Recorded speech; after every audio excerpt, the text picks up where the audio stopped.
Mentiram pra mim sobre desarmamento, ele vai trazer algumas mentiras que nos contam sobre as armas de fogo. Ao menos é o que os autores prometem. O primeiro capítulo traz a mentira. O governo quer desarmar as pessoas porque se preocupa com elas. Nesse capítulo, o que ele faz? Ele conta a história do Brasil lá desde a colonização. Ou seja, 1500 até 1815, mais ou menos, o Brasil ele era colonizado por Portugal, mas nenhum rei imperador vivia aqui. Então, o que eles fizeram?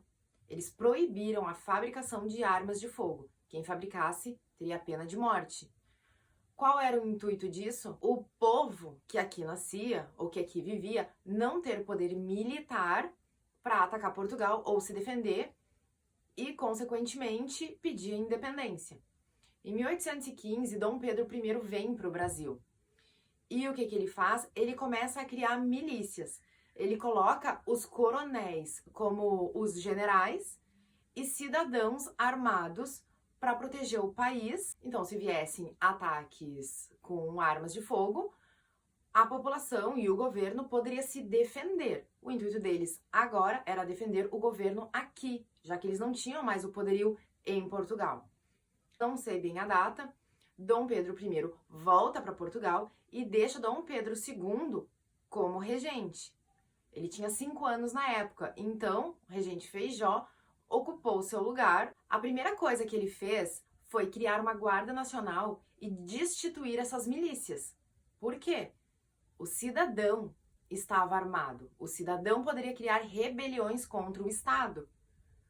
A melhor coisa a se fazer é tomar o poder militar para o próprio Estado e desmilitarizar a população. Não vai ter rebelião. Quem é que vai lutar uma guerra sem armas contra um inimigo armado?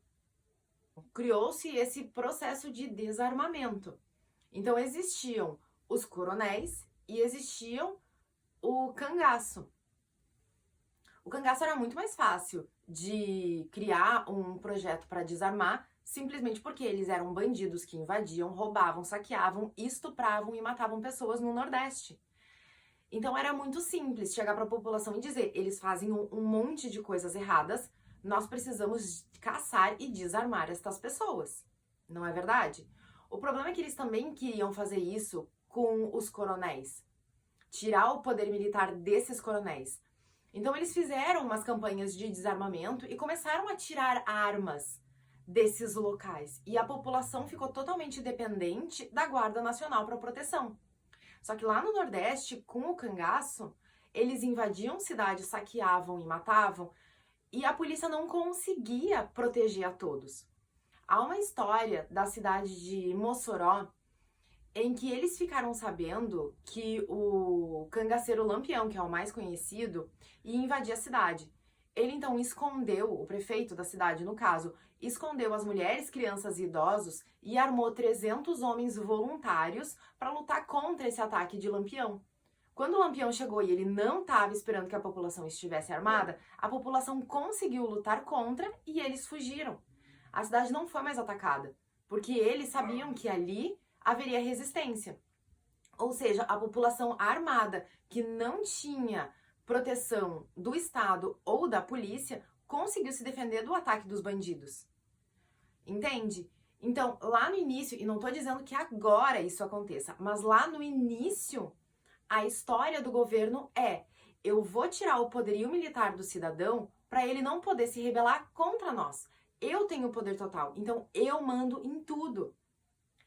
É agora que os governos pensam quando eles falam em desarmamento? Não sei. No livro, sim, acredita-se que sim. Os governos também pensam no seu próprio poder, em os cidadãos não poderem desmantelar isso. A segunda mentira é: as armas matam. Não, as armas não matam. Facas não matam. Cadeiras não matam. Carros não matam. Pessoas matam. Pessoas matam pessoas. A gente tá com uma mania de personalizar os objetos, transformar os objetos em culpados. Mas, na verdade, o culpado é quem utiliza. Ou seja, a arma não mata, é a pessoa que mata. Ah, Karen, mas é que a pessoa louca da cabeça vai estar armada e vai sair atirando por aí. Concordo. E a pessoa maluca da cabeça tem acesso a faca, e tem acesso a carro, e tem acesso a muitas outras coisas. A mídia, ela sempre vai contar a história ruim, porque nunca é legal, interessante, o ônibus que chegou bem no seu destino, mas aquele ônibus que sofreu um ataque, foi saqueado, botaram fogo e nunca chegou no seu destino, esse sim vira notícia. As pessoas querem saber a parte ruim das coisas. Agora, a família Oliveira, em que estava a mãe e a filha e ela sozinhas em casa, e chegou um bandido, ela foi até a porta, prendeu a porta e gritou: "Mãe, traz a arma do Zé", e o bandido foi embora porque ficou com medo dessa ameaça, essa história a mídia não vai contar, porque não se torna registro, ela não entra para as estatísticas. Esse tipo de coisa, como não entra para as estatísticas, também não é interessante ser contado. E as pessoas, convenhamos, quando tu vai olhar um jornal, tu não tá olhando o jornal para ver uma notícia boa, tu tá olhando o jornal para saber todas as desgraças que aconteceram. E não tô fazendo juízo de valor. Não é isso. Não dá mídia quando coisas boas acontecem. Dá mídia falar de tragédias. Tem o Paulo Bilinski, que não sei bem a profissão que ele tinha, não me recordo agora, que ele foi alvejado pela própria namorada em casa, saindo do banho, com a arma dele. A própria arma. E ele praticamente morreu. Só que ele mesmo fala que se essa namorada não tivesse encontrado a arma dele, ela teria matado com uma faca de cozinha, porque ele encontrou a faca de cozinha também. Então, quando uma pessoa ruim tem o intuito de fazer o mal, ela vai fazer o mal independente do que ela tenha. Ela pode ter uma cadeira, ela pode ter uma faca, ela pode ter uma arma, ela pode ter as próprias mãos, ela pode ter um taco. O mundo é cheio de coisas ruins. A arma só faz mal na mão de criminosos. Quando tu faz um desarmamento, tu tá tirando da pessoa que não vai fazer nada efetivamente. Porque quem é meio pirado da cabeça ou quem tem o intuito de usar a arma pro mal não vai entregar a sua arma. Ao mesmo tempo, quando tu tira a arma do cidadão, o que vai acontecer? O bandido tá mais livre para entrar dentro das casas das pessoas e invadir. Porque ele sabe que ali não tem risco e a polícia não vai chegar a tempo. Então as pessoas estão em risco de sofrerem um assalto, ter danos materiais e terem danos físicos, porque eles podem fazer mal, podem matar, podem estuprar, podem bater, podem fazer qualquer coisa. O bandido sabe que ninguém tem arma em casa. E se tu tiver arma em casa, sem ter a posse, tu ainda toma no cu. O terceiro capítulo, então, traz o seguinte: países desarmados são mais seguros. Utiliza-se muito a Inglaterra como um exemplo de país que o cidadão não é armado e também como modelo de segurança. Mas, na verdade, a Inglaterra tem uma história muito mais antiga. Ela, inicialmente, era muito parecida com os Estados Unidos, ou seja, todos os cidadãos tinham direito ao porte e posse de armas. Com o passar do tempo, foi se decretando esse desarmamento. Tanto que a Inglaterra do século XIX era tranquila. Nessa época, os cidadãos eram armados, tinham o direito. A Inglaterra do século XXI, apesar de ser tranquila comparado com o Brasil, nós temos que comparar como a Inglaterra era antes. Então, no século XXI, houve um aumento gritante de criminalidade. Tanto que a América, ela manteve a permissão, a liberdade de ter ou não um armamento. E a Inglaterra passou a ter a criminalidade 80% maior do que os Estados Unidos. E que tinham leis muito parecidas até então. A mesma coisa aconteceu com a Austrália, a Jamaica e a Irlanda, que baniram o armamento para civis e a criminalidade também aumentou.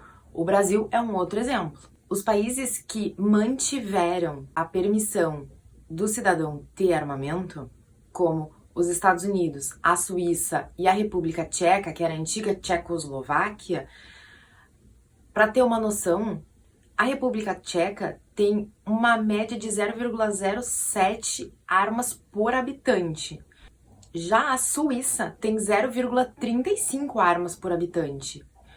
Fuzis e espingardas nem precisam ser registradas.